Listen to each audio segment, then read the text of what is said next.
Time now for our rants and raves. I'm going to start with you, Mike.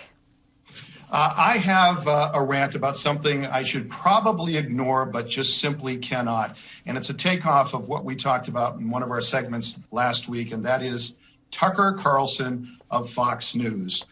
This week, he railed against mask wearing. You may have seen this, and said if you see a kid with a mask in public, your response should be the same as if you see someone beat a kid in Walmart. Call police immediately. Now, his former editor at the Conservative Weekly Standard, Bill Kristol, was among those who fired back. He called him nothing but a propagandist. I think it's a little like what we used to say about President Trump. We'd say he can't go any lower, and then he does. And I think Tucker Carlson has gone lower. I shouldn't probably pay any attention because it's what he likes, but I think we need to call it out, and he's despicable, and I think it's wrong. Yeah, unfortunately, he's becoming a regular segment on this show. All right, Dan Kennedy. I have a rant for the Gannett newspapers. It's 2021, but you wouldn't know it if you work for Gannett, especially if you are a woman or a person of color. The News Guild did a study of 14 Gannett unionized newsrooms and found out that women and people of color were being paid $10,000 less than white men, $15,000 in one case at the Arizona Republic, almost $30,000 less. It's really just shocking, and it's really kind of set off shockwaves among people in the business. Now, I should say Gannett is pushing back very hard. They're saying that the Guild is using outdated information and bad methodology. And in fairness, I do want to point that out. But there it is, laid right out there, and it's really unacceptable. Isn't that what they always say, though? Yes. Anyway, Lylah. So I have a tentative rave for Facebook. It's tentative because we need to wait and see how this shakes out.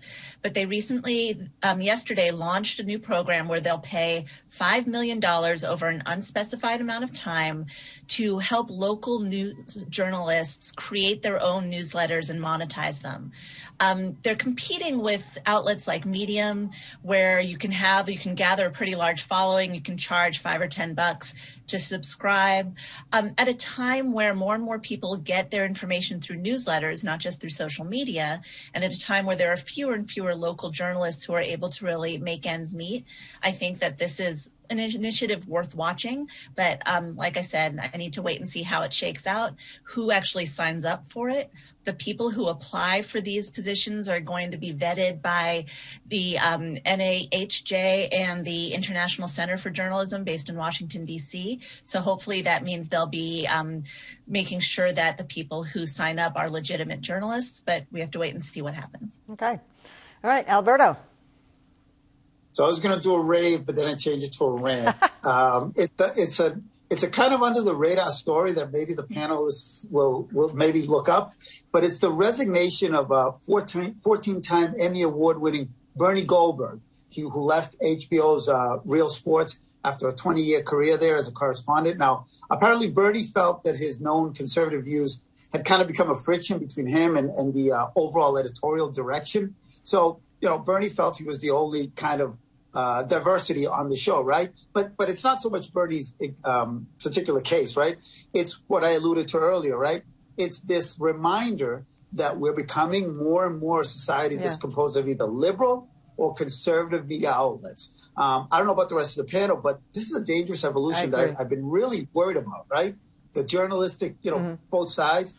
Where's this, balance? We talk about diversity. I love diversity, but I love diversity of opinion. And we don't get that. In particular, Alberto, I think he resigned over a piece he had done about transgenders in sports, which is a very scientifically sensitive story right now, but it affects high school sports, college sports, professional sports. And as you know, some states are trying to legislate this, which seems crazy, but to produce a piece about it, it's something everybody is dealing with. And he feels as though it was squashed because of whatever, I don't know, the elements he had in it, but he feels he was squashed because he was taking it on. No, I think it's an interesting, if you really dig deep into it, it was mostly because he named the transgender person with their biology, with their name when they were.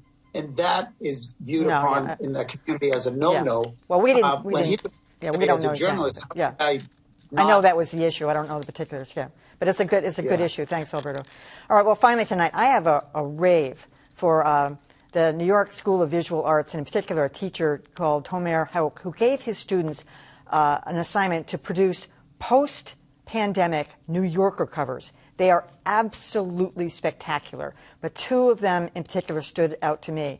This is a young woman climbing out of a Zoom box and onto the face of her computer following the pandemic, and this one really struck me. This is a family having dinner together, and then you see the father, the patriarch there, kind of a shadow of himself as his spouse. There's a picture of the spouse on the wall. That one just gave me the shivers. Everybody else is digging into the food, and he's just a lost soul. And we all know so many lost souls in this day and age. I'm hoping that the New Yorker prints some of those on their cover.